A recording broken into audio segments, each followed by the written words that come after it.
Good evening, everyone. How's it going out there? Okay, that was kind of tame. I don't know how much sound we've got coming out of this speaker, but I want to hear the people in the back as well. Everybody ready to talk science? There we go. All right. Good evening. I'm Allie Coffin. I am an associate professor of biomedical sciences at Creighton University, part of our Translational Hearing Center. Who all here also studies the auditory system? Anybody else here study hearing? Come on, I'm looking at a bunch of my colleagues. There we go, all these people, right. But that means the rest of you don't, which is even better, because if we're only talking to each other, like we do that all day long. We're here for the rest of you. So really excited to have everybody here to talk about things like we're experiencing right now. Sound in rooms. So sound in this room is a little odd, and sound in different sorts of rooms, and music in different sorts of rooms, and what that looks like, what that sounds like. We'll see some visualizations for those in here. If you can't see any of the screen, don't worry about it. This is really a casual conversation.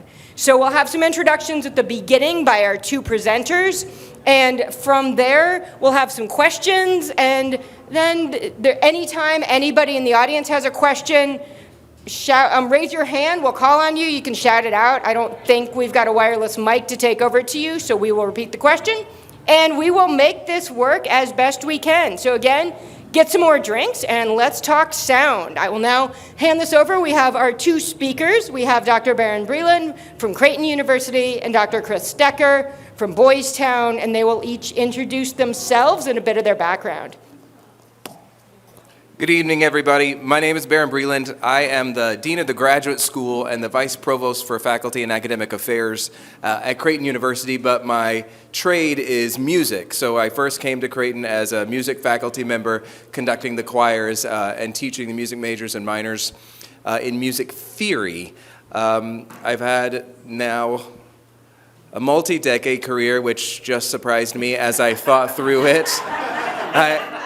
I think I just realized I'm older than I thought I was right here in front of a live audience, but that's okay, which means I have experience. The reason I am here is because an interview I did about a concert I was conducting at St. Cecilia's Cathedral, which is a very unique acoustic, and I was explaining as a conductor what that did for the audience, what that did for me and my planning, what that did for the singers and the performers. And Dr. Kleintob heard that interview and had this wonderful idea to put this collaboration together from a musician's perspective, from auditory specialists, for people that know exactly what they are talking about in the science world, where I can just talk about how it feels. But so that's kind of what we'll do tonight is mix the music and the mind together. Thanks for the invitation. Thanks for some of the guidance from all of the planners. And I just did something. Did I do that, or was that me? It was the people who specialize in sound who made that happen. But yes, very happy to be here. Excited to chat through this all with you. Dr. Stecker. Thank you. Yeah. And thanks for the invitation to be here. This is pretty exciting. I'm Chris Stecker. I'm a scientist at Boys Town National Research Hospital up the road here. I've been around a few places. I study hearing from a few different perspectives, the perspective of neuroscience and the perspective of psychology. And I have a few slides to sort of introduce what I think about all the time, to kind of root that in our conversation, if that's okay. So I study something called psychoacoustics. And now acoustics, as I'm sure you know, is studying the physics of sound. How does sound work? You know, what are sounds? How does sound propagate in a room like this? Psychoacoustics is the psychology of acoustics.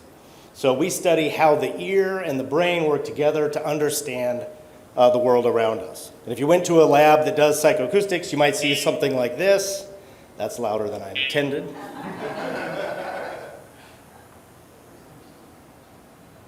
So you see a young woman pressing buttons in response to annoying little buzzes and sounds, and when she gets it right, the green light turns on. And that's sort of the main tool that we use to study hearing. We play sounds to people, we ask them to make judgments about it. Can you hear this? Can you hear that this is different from this? And from those kinds of tasks, we infer how the brain processes sound. We're interested in much bigger problems than that, like how do we actually hear in this kind of environment where there's a lot of other kinds of noise and the geometry is different. And so our techniques have evolved to use things like virtual reality to understand the active act of listening in spaces. So now she's making judgments about speech in a virtual space. And that's probably all we need to see of that. It's a lot of fun to do. All right. My particular interest in psychoacoustics is the problem of spatial hearing. How do we know where sounds come from? Or like I like to say, how do we hear where we hear what we hear? Okay, so a lot of that has to do with using the information that the brain has access to, sound arriving at the two ears, to infer the direction of sounds, like somebody talking over here on the left. And there are a number of pieces of information in the sound that people use to do that. There's a boring slide here to tell you that sound arrives a little bit earlier and a little bit louder to the ear nearer the sound. And those are tiny, tiny differences, but the brain figures them out. And somehow, from that, we get this rich perception of space that shapes how we perceive speech and music and everything else. Okay, so we're interested in spatial hearing, but localizing one talker is only a tiny part of it. We want to expand that to think about what happens when there are lots of things in the scene and shift from studying spatial hearing to what we call hearing space, right? What is it like to be in a space? What is it that your brain gets from the acoustic input that tells you about that space and the emotional and physical content of the music you experience in it? So that's kind of where I come from, and I'm ready to kick this off.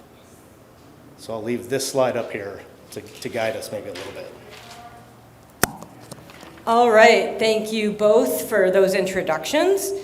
So we had a conversation a few weeks ago that was pretty fun and free form, really it's kind of riffing off the two of you off each other about thinking about music and space, and that's really what I think where I wanted to start tonight. So Baron, when you're thinking about, so first of all, I guess to kick it off, if you can talk about some of the different types of spaces where you are conducting a choir or leading a group of musicians and what that experience is like in those different spaces. Yeah, so even here in town, I spend a lot of time at the Holland Performing Arts Center conducting and preparing ensembles for something that is, acoustically engineered to be a certain way. Like I mentioned before, I've conducted concerts at St. Cecilia's Cathedral, but also at St. John's Church on Creighton's campus, which is very much in the same style of St. Cecilia's Cathedral, tall, stone, open. Conducted concerts at the Lead Education Center for the Arts on Creighton's campus, which was built more as a theater space that music performs at, which actually is different in terms of shapes. When we're talking about spaces, it is a five-sided building. So most auditoriums, most churches, except for the cross part, is a rectangle of some sort, and at least in general shape, or in the round. And Creighton built a five-sided, visually appealing theater space that maybe has some acoustic challenges just because of the way everything bounces off each other. Even at the Orpheum, because usually when you're conducting somewhere like the Orpheum, you're doing a musical theater type of program. So where are you conducting from? You're down in the pit, which means you're not actually hearing a lot of what's happening live at all. You're hearing very different. What I was mentioning back about St. Cecilia's is that you feel a wash of sound. So you don't hear clarity, you don't hear diction. For a choral conductor, the words are very important, but instead you hear sort of swarms of sound. If you've ever been to church at St. John's, so even with a microphone, it just feels wet in some kind of way, which is a term we use in the acoustic. We say things like wet or dry. I don't know if we know what that means, but that's what we say. But then in somewhere like the Orpheum, it's very dry. So you not only as a performer, you sing, and it doesn't sound like anyone else is singing with you or that you're getting any feedback from your from your instrument. You're just performing and hoping, based on your years and years of training, that the audience is perceiving it the way you think it sounds, as opposed to you'll see somewhere like the Holland, not only are you getting a pretty good sense of real time, regardless of whether you're conducting or singing or in the audience, of what the sound actually is, but you'll see the monitors that are in front so that people can hear themselves in real time as opposed to hearing themselves in echo time, which I think we're going to talk about later, which is a different sort of, so it's a fascinating experience that then for a musician and a conductor not only changes how you approach what music you're going to select, because you want to pick something that is well suited for the space, and we can talk about that later. I've got some slides that kind of show some historical spaces and the kind of music that might have been chosen for those spaces. But then it affects how you do something if you're forced to do something that's maybe not something that would have been originally performed in that kind of a space. So do you change your tempo? Do you change the performing forces, the actual numbers of singers or players? Do you change the instruments in any way? Do you reinforce things sound-wise that ordinarily would not have been done for the piece of music that you're writing? Is that a good answer? It felt, I saw some nods. I mean, Sounds like a good answer. as a musician, I'm used to getting clapped for after every song. I mean, you don't have to do that. No. I'm just kidding. No, that was great. So, Chris, I'd love to hear from you a little bit about what Baron was describing for the wet versus dry and what actually goes into our perceptions. Yeah, so Baron's absolutely right. We use those terms wet and dry to refer to different kinds of rooms. A space that's very wet is a space that has a lot of reverberation. And what that means is that there's a lot of reflected sound. So those of you that can see the monitor here, you can see I've put up a few different pictures of kinds of rooms you might find yourself in, like a nice plush furnished bedroom, a quiet library with a lot of books on the walls, or a couch with pillows in a living room. And you can imagine that sound, because it's a physical phenomenon, right? It's a vibration of air molecules. And when the energy in sound moves through the space and it encounters these things like soft pillows or drapes or carpet, it gets absorbed, right? The molecules move the material and they lose energy to it. In contrast, if you see there's a larger sort of office room, a conference room, and a big theater, where there's a hard surface, or say like this brick wall behind me, when the air molecules are sort of vibrating near that, they really don't move the brick or the marble or the tile very much at all. And that energy doesn't get absorbed. Instead, it comes right back into the medium, and it reflects, much like in a mirror. The sound energy encounters that surface, that change, and it comes back in our direction. So rooms that are characterized by very reflective surfaces tend to get that description wet, and rooms that are characterized by very absorptive surfaces tend to be dry. I think there's another picture here. This is just illustrating sound bouncing around in a highly realistic room. To show you that what I mean by sound waves bouncing off of the surfaces. And you can imagine that that's sort of a mess for the brain to figure out. We can talk more about that later. This is just a diagram of some of those paths that the sound energy might take on its way from the source, a performer up on stage, to an audience member seated in the seats. And you can see that some of that sound is directly transmitted, directly from the musician to the listener. But there are also multiple paths that involve the ceiling, the back wall, the side walls, or multiple walls. And so the sound that the listener experiences is a combination of all of those paths. And that's illustrated here on the left, which is sort of a time profile of the sound arriving at that position. So you can see that the direct sound is just a simple line. It's a very clean piece of sound energy that arrives at your position, but very quickly, all these reflections start to follow. And the reflections that involve 2 walls, or 3 walls, or 4 walls, or 5 walls, there are many, many, many of them. Hundreds and thousands of these reflections. And they start to add together and create this field of energy that decays slowly, and that's what we call reverberation. In some spaces, that can take a very long time to die away. We could talk about some examples of that. Yeah. You got something to add? Yeah, I just want just about the wet and dry part of it all. We, as performers, you like to do a dress rehearsal in the space where you're going to do a performance. That's good not only for your mental health, but it's good to figure out logistics of where everybody stands and all of this stuff. But it actually can be a challenge in that, especially somewhere like a St. John's with wooden pews, you rehearse in a space that is much wetter than it will be when it's actually filled with bodies. So you get used to this feeling of the sound coming back to you, you feel great about your rehearsal, you send everybody home, and then you show up to the concert, you do the first number, and everyone's just a little freaked out for a second, because they're actually rehearsing now in an acoustic that they're performing in an acoustic in which they've never rehearsed. Because I think I said in our earlier conversations, there's all these fleshy meat sacks that are just soaking up all of the sound waves that in the rehearsals were bouncing back and forth.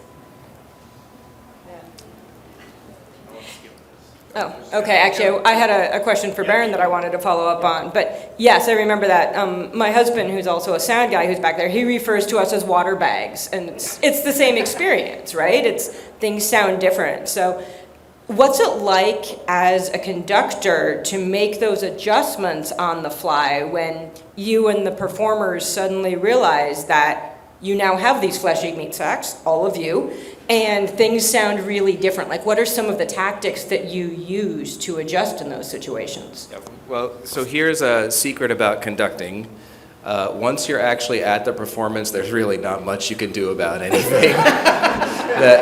You just hope that your training has been in the rehearsal process and that you've established such good conditioning with the singers or the players that once you start the downbeat, people just kind of go. That doesn't mean the spirit can't move and a note gets held just a touch longer here, or you wait and a rest there. But in general, it all just goes the way it goes. So in terms of the singers all of a sudden feeling uncomfortable, really the only thing you do is smile. And just let them know it's all going to be okay. And they'll get used to it eventually. But in the slide you had about the direct to the audience sound versus the bouncing around sound, that's actually true for the singers as well in the noise that they get back to them. So they're hearing directly their colleagues that are right beside them, but what they really want to hear is themselves. But they don't hear that based on the space until sometimes seconds later. And so as a conductor, your challenge is to train people, hopefully in those rehearsals, in those wet acoustics, to really pay attention to what you're doing more so than they do in the rehearsal process, but to actually watch the conductor so that people time their sound with the stick and not when they're hearing, which they will do automatically. This becomes an exaggerated problem if you try to do fancy things in your concerts like, oh, I'm going to have the singers line up around the balcony. Oh, that's great and all. It looks really cool. And now you've just complicated everyone's lives because you actually have to time this whole thing. And the singers have to get used to singing ahead of when they feel comfortable singing, which is a challenge. They usually want to react with somebody and let the sound sort of come to them, and they have to be a little proactive. I get to prepare a concert for the Omaha Symphony called the Choral Collaborative. It's when I get to put together 5 or 6 local high schools. Have you been to a choral collaborative before? It's pretty great. A large-scale masterwork, hundreds of singers. They take up the whole back wall of the Holland and then some of the sides as well. But their biggest challenge is always not waiting to hear the orchestra's sound come back to them. And an ensemble is kind of like a mammal, in that it can go really fast, but the larger ones take time to get up to speed. So there's that little lizard with the big wings, and it flies across the desert. I don't know if you know what I'm talking about. It looks like it's floating on air. But then there's an elephant. An elephant can actually run pretty fast too, but it just takes time to get up to speed, and sometimes that's what a large choir can be like. They just don't realize that they have to get ready faster altogether, because en masse they just slow and down and slow down. So getting them to sing with the stick, regardless of what they hear, and a musician why do you do music? Because you like hearing music and you like performing music. And so it's kind of counterintuitive to say, no, do the music, but not as you actually hear it live or perceive it, but as you think the audience is hearing it. It can be a real challenge with different ensembles in different spaces. Yeah, actually, Chris, I was just going to ask you to talk a bit more about those aspects of timing and what our auditory system is doing as we're listening and trying to hear, trying to pay attention to the stick when what we're getting is very different feedback. So for those that can't see, Chris is messing with slides that half of you are not going to be able to see anyway. So I can try to pantomime, and Chris will just tell you what's going on. Thanks. I think this timing issue is a really, really interesting one. And I never heard of playing to the stick before, but it makes a lot of sense. And the reason it does is that sound seems to travel pretty fast. Like you at the back think you're hearing me when I say the word I'm saying, but you're not. If you look closely, you'll see my mouth move a little bit before you hear it, and that's because sound only travels 1,000 feet per second, about a foot per millisecond. We're not here to talk about underwater sound today, Allie. So what that means is that it takes time for the direct sound, especially in a large space, even the direct sound takes a long time to reach the listener's position. And if it's a very large space, that also means the reflections are going to be delayed as well. If you changed your seat in the venue, so I just put up another little listener there, they're sitting a little closer to the stage, that person will hear the direct sound earlier than the person in the back. So I'm going to move this little arrow around just to show that as you move closer to the stage, your experience of the direct sound is slightly more immediate. And as we move back, it falls back to a later time. That means not everyone in the audience is experiencing the same thing at the same time, which could be a problem, but they're all there just to enjoy the music in their own time, so I guess that's okay. What if we put another musician along the path? Well, again, this person is there's going to be less time for that person's sound to arrive at any listener's position than the musician behind them. And if you want those sounds to arrive at the listener's position at the same time, they need to be synchronized somehow. And that will become more of a problem if the musician moves closer. Or, for example, maybe that's not a musician. Maybe that's a reinforcement loudspeaker like the one that I'm standing next to, because the people in the back of the auditorium can't hear the direct sound from the stage very well.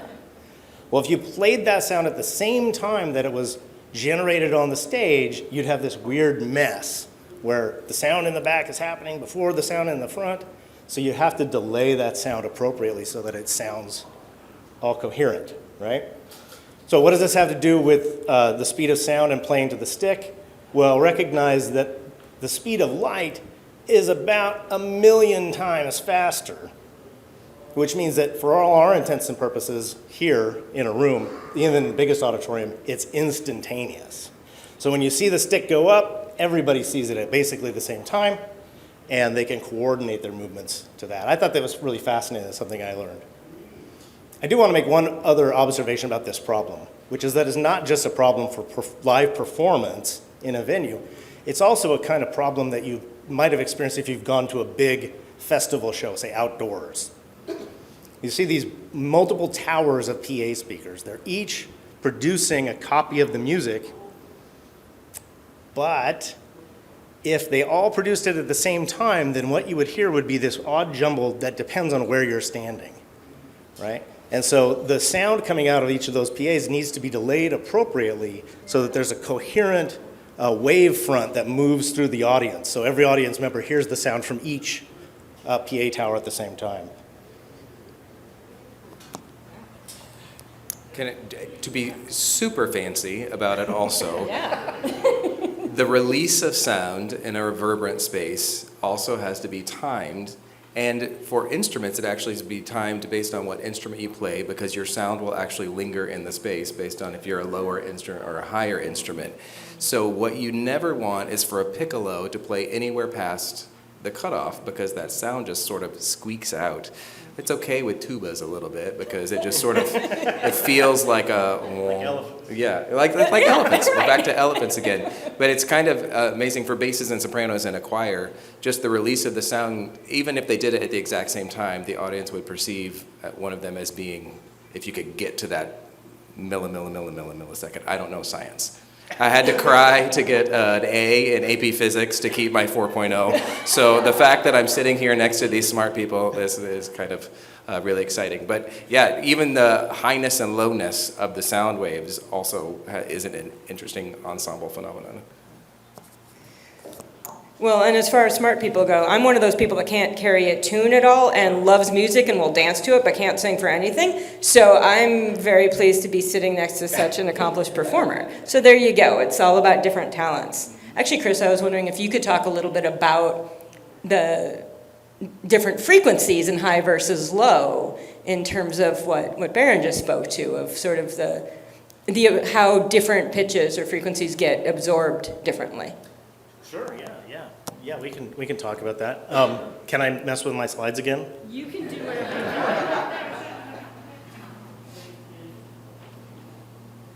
want. But I wanted to make a smart-ass comment.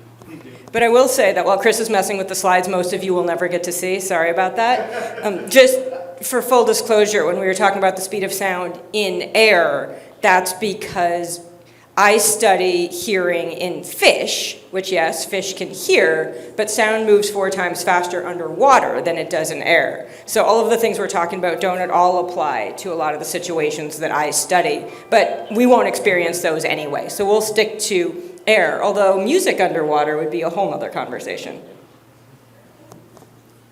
Okay, so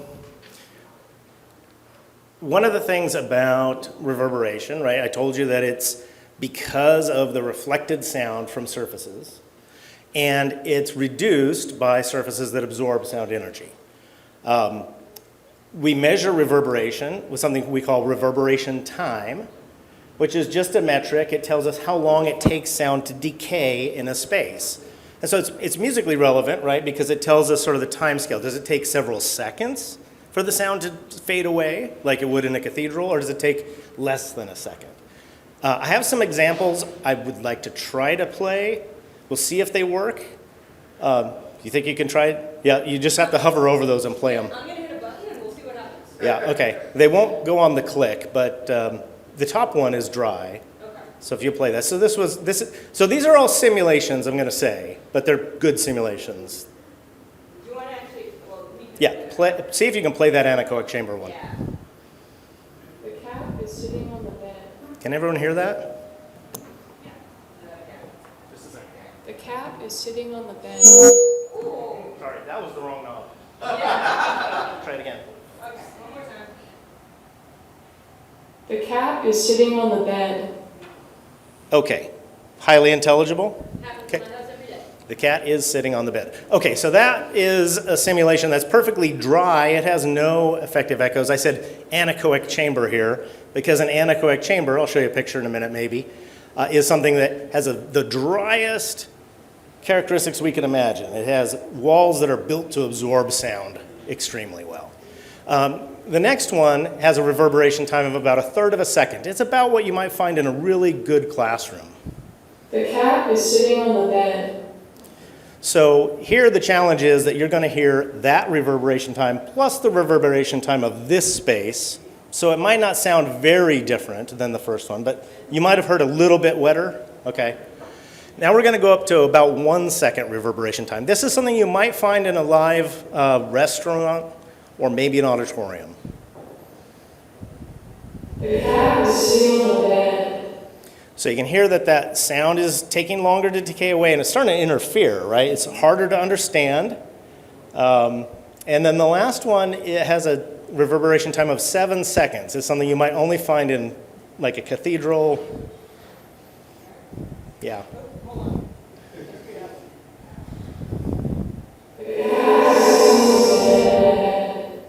So you mentioned earlier that performing in St. Cecilia's, you get this kind of like, how did you describe it? It's like a bath. like a bath of sound. Yeah. Like a Like a bath. wash. Yeah, like a wash. So the sound comes at you in these, you can actually hear those multiple waves that we saw in that diagram, which normally we don't hear those things.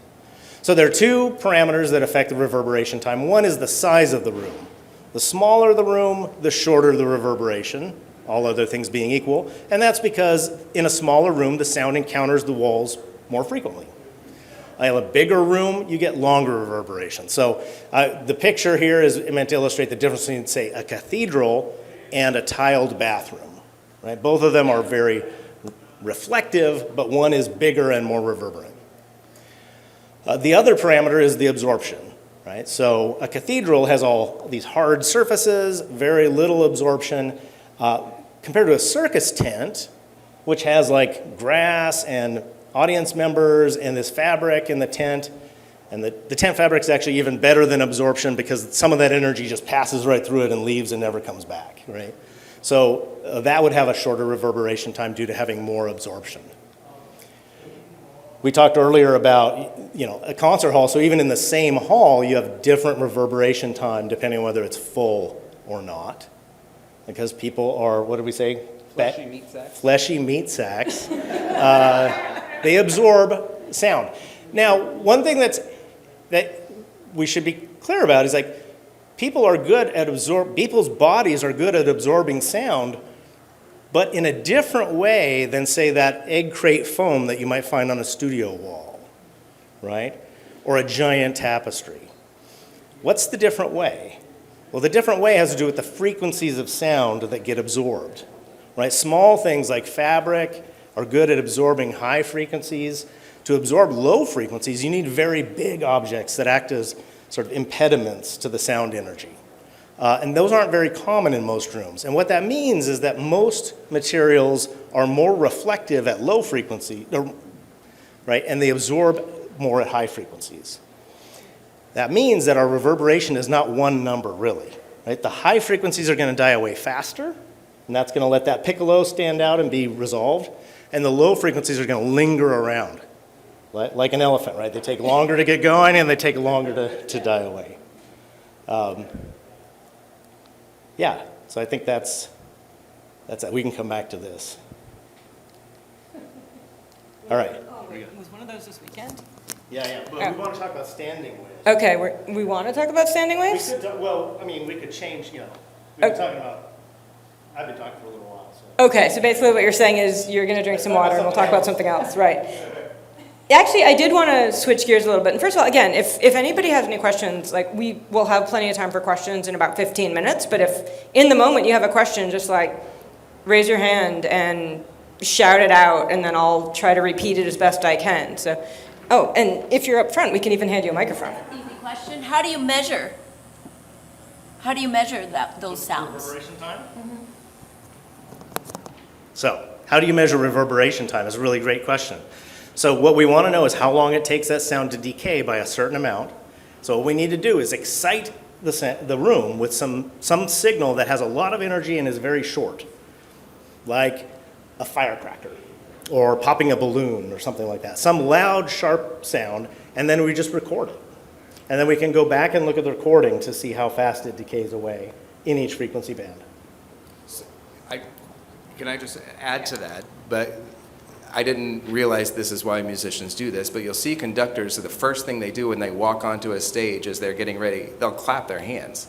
They clap their hands just to sort of figure out, before the ensemble gets there, before the music gets there, the reverberation time in a much less scientific way, but they're achieving the same thing. They want to hear it, right? They want to hear that They want burst. to judge everything to what they're hearing. Yeah.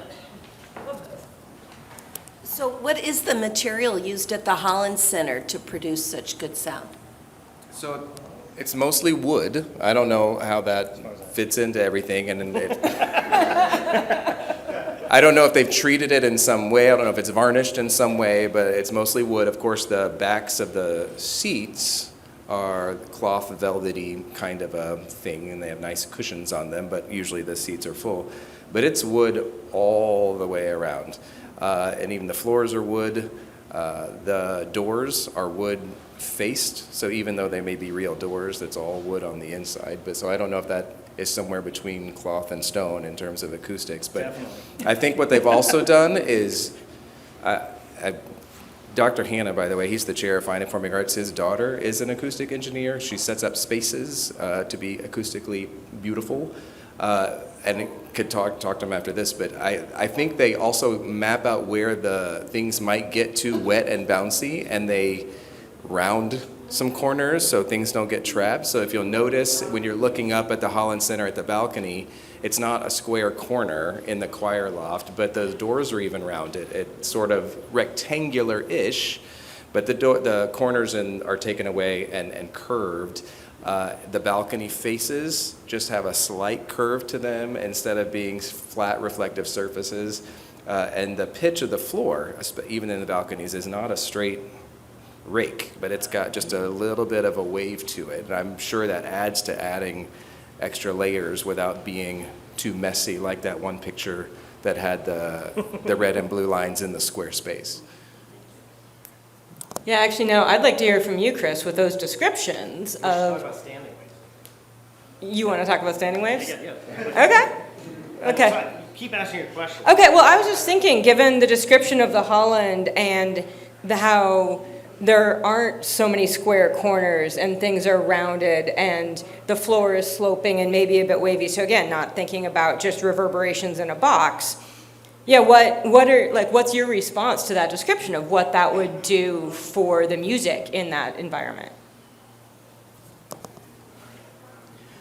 Okay, so I've been trying to simplify the room acoustics a bit. There are more phenomena at work in a room than just absorption and reflection.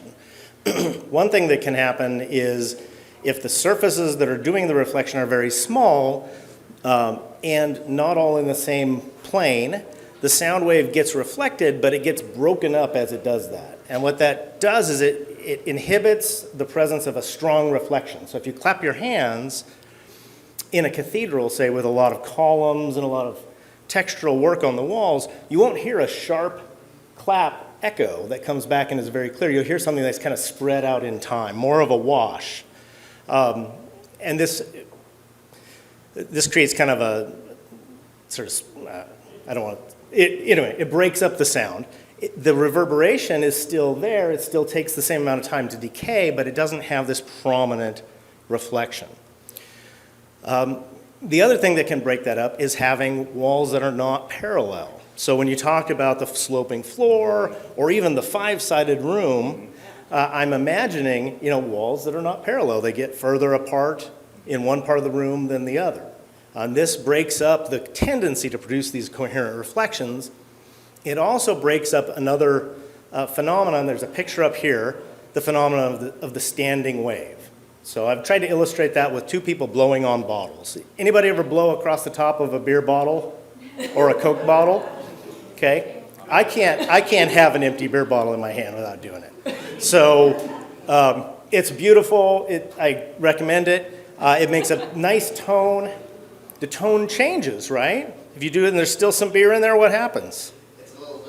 It's a little bit higher pitch, right? And the reason is that the distance from the neck of the bottle to the bottom is shorter. And a shorter distance gets traversed by sound in a shorter time, and that means a higher frequency. What we're hearing there is something called a standing wave or a resonance of the bottle. And it's produced by the same acoustic reflection and absorption that we've been talking about, just on a different kind of scale. I also show somebody blowing on a whiskey jug. Does anybody listen to jug band music? Is that a big? Yeah, okay, yep. So very important, the low end of a jug band is produced in the same way, but it's a much lower pitch. The same thing happens in rooms, except that the resonances are much, much lower. So for example, a room that's say 30 feet across will have its first resonance around 20 hertz. And then another one at double that, and another one at 3 times that, and so on.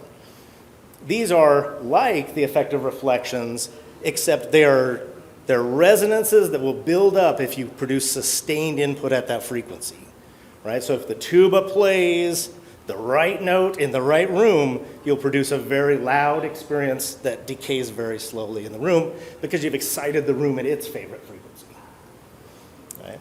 So that can be bad because you probably don't want a room that just loves one frequency. It makes that sound really loud all the time. And so things that disrupt that, like smaller surfaces that are broken up or differences in the distance can help. Okay, now I see why you wanted to talk about standing waves. You just wanted to talk about beer. Okay, this makes so much more sense now. All right, yeah, somebody should probably get him another one. So we've talked a lot about different sorts of rooms and some of the features you've seen, Baron, conducting or leading in different spaces. If there was a particular space that was really memorable for you for the sound quality, what was that space? Not trying to negate any of the other amazing spaces you've been in, but what really stood out to you, and what do you think it was about that space that made it stand out? So if the question is what sort of cemented a memory versus what's my favorite spot to conduct in, I can do both of those. Yeah. But St. Cecilia's was the first time. First, I don't know if you've ever. There's a choir in the country called Chanticleer. They're based out of San Francisco. They made tons of money when everybody was first discovering Gregorian chant back in the 90s with the CDs. Everybody had the CD with the Four Monks, but Chanticleer made a lot of money recording Gregorian chant, but they do a lot of stuff now. They're incredible.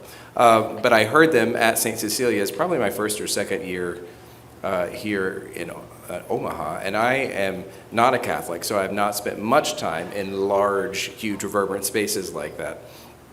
And what I was surprised by was some of my favorite choral music that I had studied in grad school and was excited about hearing was performed at tempos so slow that they were shockingly slow, even based on Chanticleer's own recordings of some of these tunes, and I couldn't figure out why. And then I was chatting with him afterwards, because if they had done it at the real tempo, it just would have come out as chaos. You wouldn't have heard any text, the sound waves would have been going, so they had to slow everything down. We have slides later with, you want to do that now? Yeah. I can show you a piece of Renaissance music.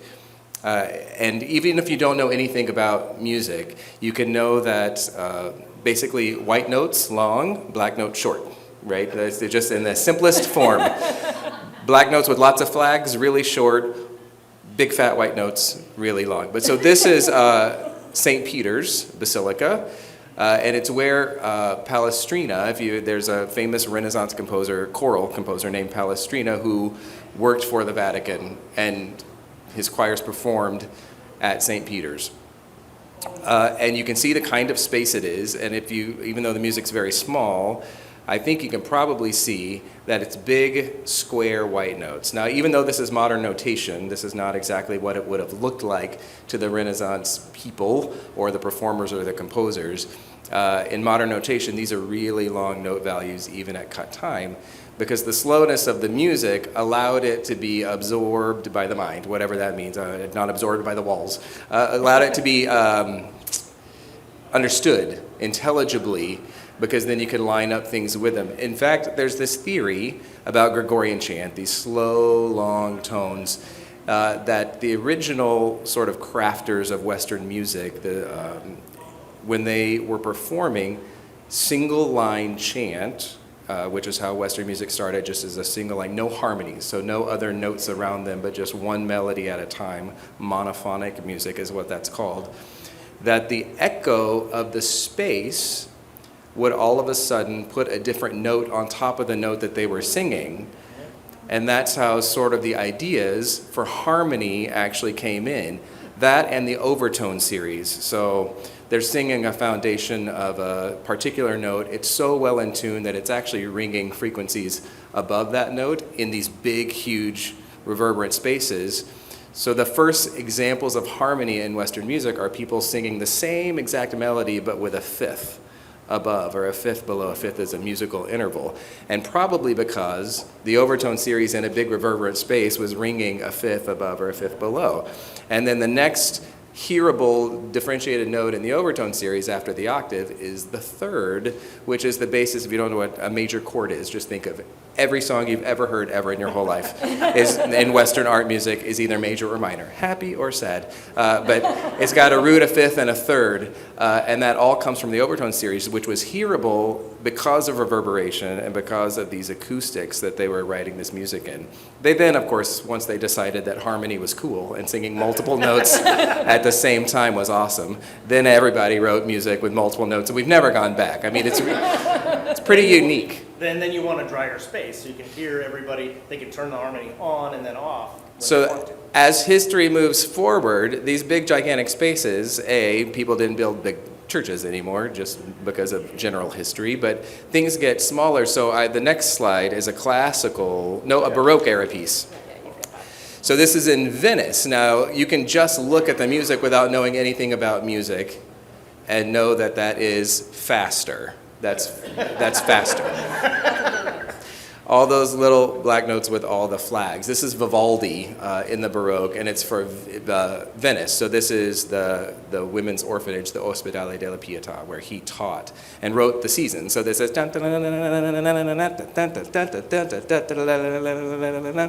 diamond commercials that you hear. That's this piece.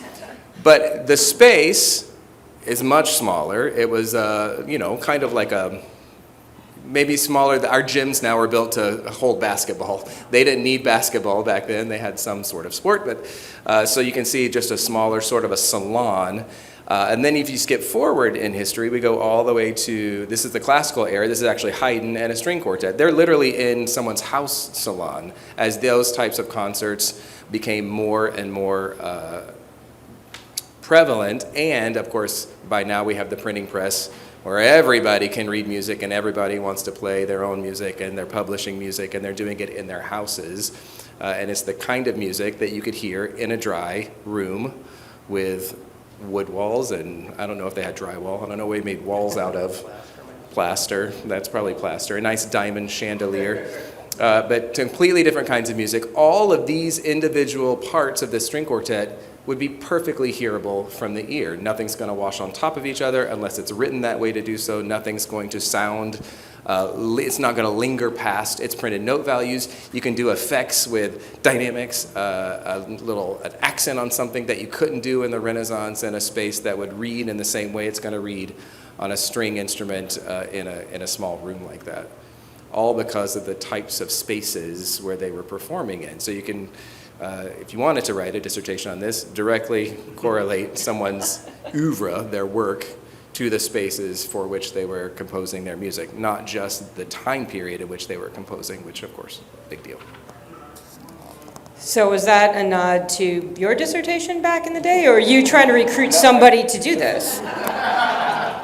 I can tell you that my dissertation has been read one time, and it was by my advisor. My dissertation is on a Baroque composer named George Frederick Handel, who you probably know as having written Messiah. Everybody can sing the Hallelujah chorus. I argue, very successfully, in my dissertation that the piece that precedes Messiah is a piece called Alexander's Feast, or The Power of Music. It's the same scope. It's on a secular text, though. It's on a John Dryden poem. It's about St. Cecilia, for whom the cathedral here is named, who is the patron saint of music, and it's this homage to her. Anyway, it's an incredible piece, and I argue that everything that is perfect about the Messiah was actually perfected in Alexander's Feast, and during his lifetime was the piece for which he was known more. All his statues in London, when he's holding a piece of music, it's usually something from Alexander's Feast. It's not Messiah. So it's about what makes Handel awesome.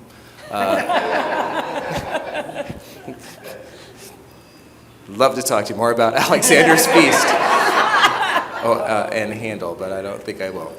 I just, in terms of music and weird spaces, I will say also, in the 20th century, everything got weird, right? So people were trying to write music for shock value, right? So we had gone through a lot of things, some world wars, people aren't feeling great about general society, and they're writing all of this reactionary music just to try and get reactions, or they're commenting on what is art and what is music. And you get these really bizarre pieces, avant-garde music and classical music, that are written.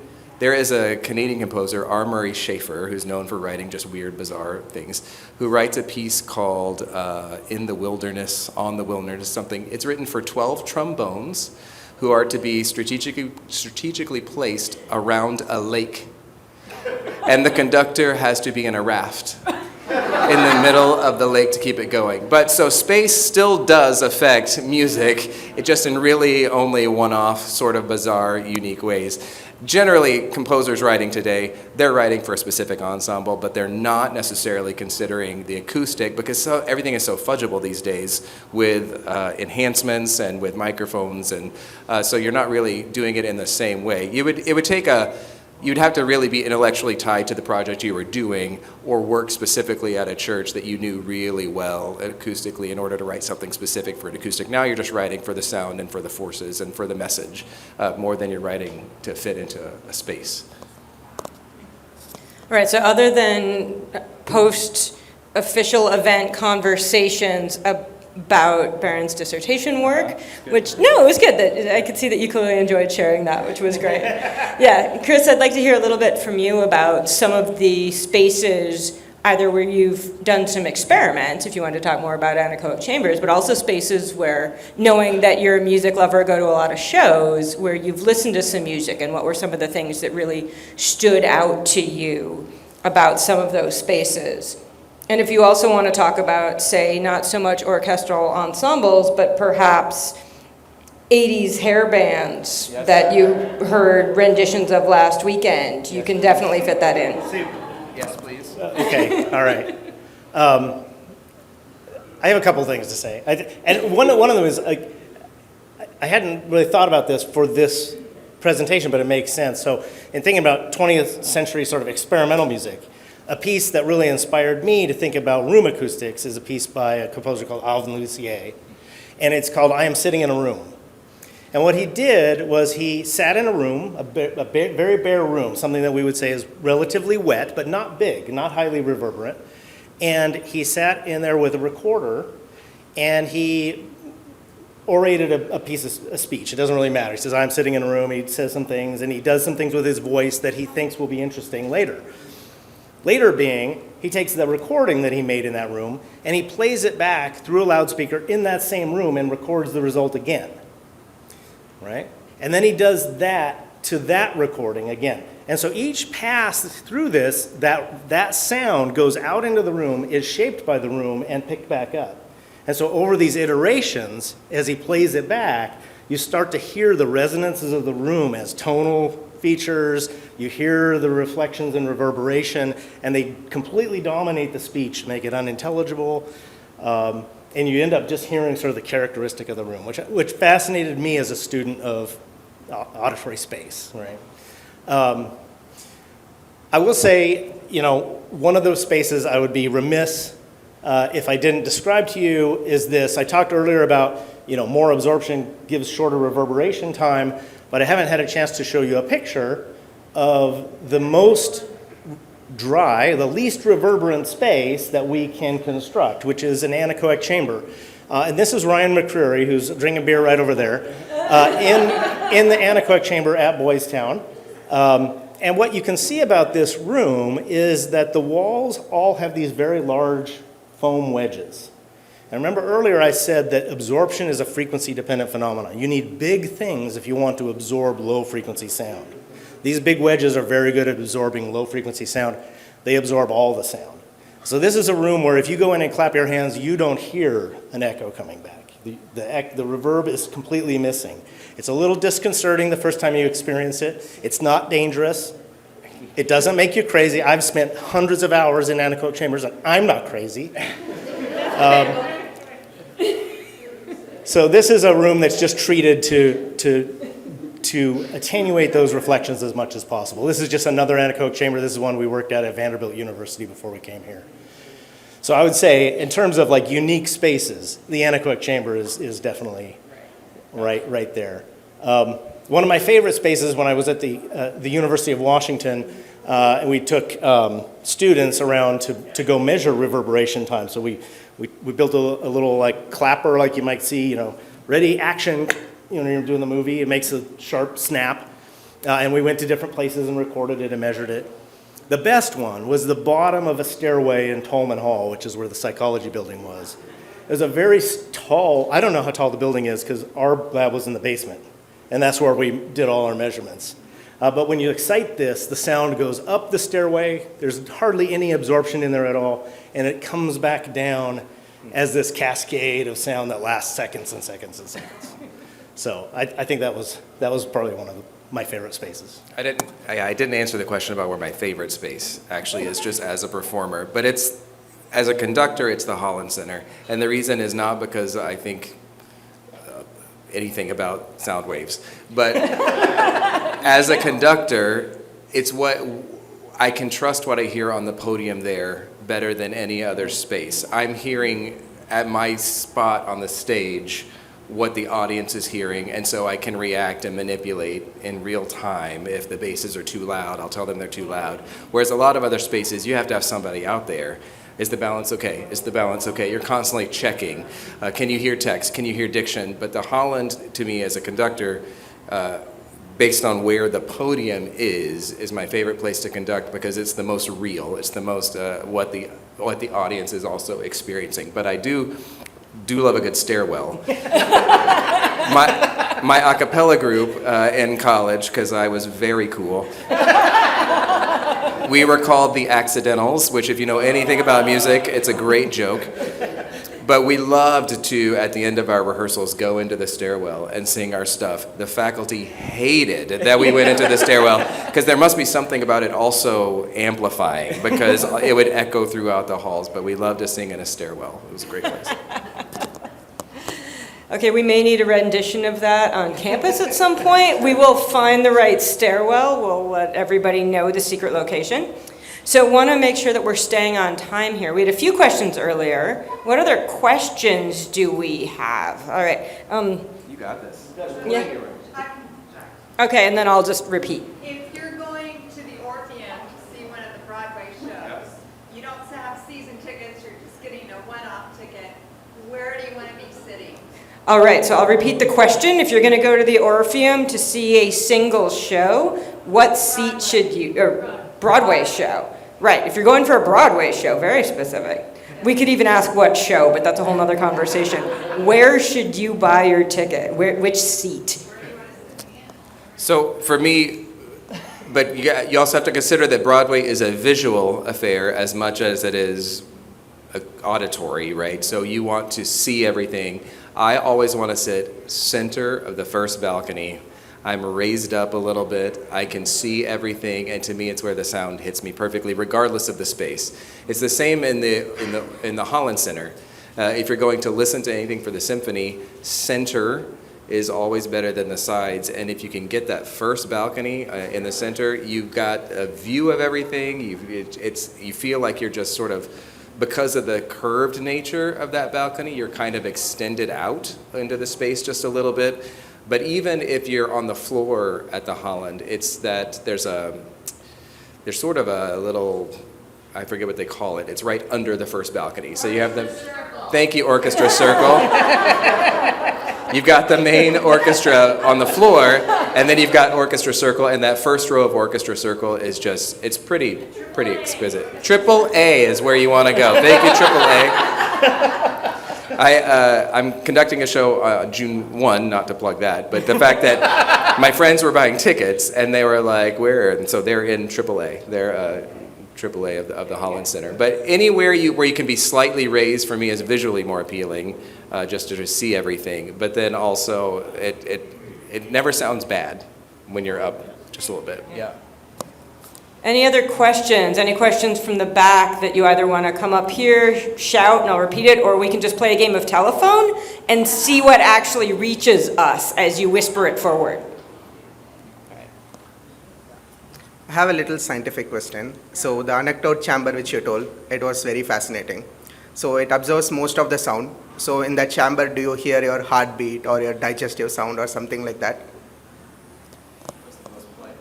So the question is, in the anechoic chamber, because the external sound is highly absorbed, do you hear other sounds, like the sounds of your body and things like that? The other thing about the anechoic chamber is it's also very quiet. And if you sit in a very quiet space, yeah, you will indeed hear, like, the sounds of your body makes sounds all the time. That might be part of what people get disturbed about when they go in a space like this. But yeah, you can hear things like your breathing, your digestion. Sometimes you can hear a little pulsing in your ear from your heartbeat. Yep. But I think it's mostly a function of how quiet it is. Do you know anything about autism and sound and the why it really can bother kids? I'm going to say, as an expert, no. I do have a lot of colleagues that are interested in how auditory perception manifests in a lot of different populations. And there's really just a lot about the brain and sound, just like the brain and sight and all the other senses that we really don't understand very well. They're basic questions that we haven't answered. And those are some of those. So I think in the interest of keeping this to an hour and then letting people mingle, getting more drinks, talking to our presenters individually, I just want to end with one question for each of you, which is, what got you started on this career journey? Not like the whole life story, but if there's just one or two things that you thought, yeah, this is what I want to do and why I want to do it. What was one of those moments, or what was your thought like? You're looking at me. Oh, come on, Chris. Yeah, sure. You go first. Okay, Chris. I don't know. One time in graduate school, I was listening to a radio show late at night with my headphones on, and it was kind of a sound collage, kind of experimental music show. And the tape that they started with, sort of mixing into the sound, it was clearly a tape. They were playing back a tape of somebody's interview, and the person being interviewed said something obscene. He said, "I've never been one of these people that was obsessed by sound." And I thought to myself, I've always been one of those people that's obsessed by sound. What is he talking about? So I couldn't say when that started, but as far as I know, it took some time to recognize and come to terms with it, but I think I've always been obsessed by sound, and that's why we're here. Yeah, same. I've been a musician since I had memory. So while I wasn't raised in a Catholic church, I was raised in a Southern Protestant church, which was very music-centric. And I thought when I went to school, that's what I was going to do with my life, is be a music minister. I had done marching band through high school. I was always in music. I always loved music. There was never a time when music wasn't a part of my life. Specifically for conducting, it probably just became a matter of efficiency, because I sort of was an okay singer. I was a not okay saxophone player. When I went to college, I wasn't sure by then what I wanted to do, so I majored in piano, because I was a marginally better piano player than either a singer or a saxophone player. And then I thought, well, maybe I can use this career path to do something.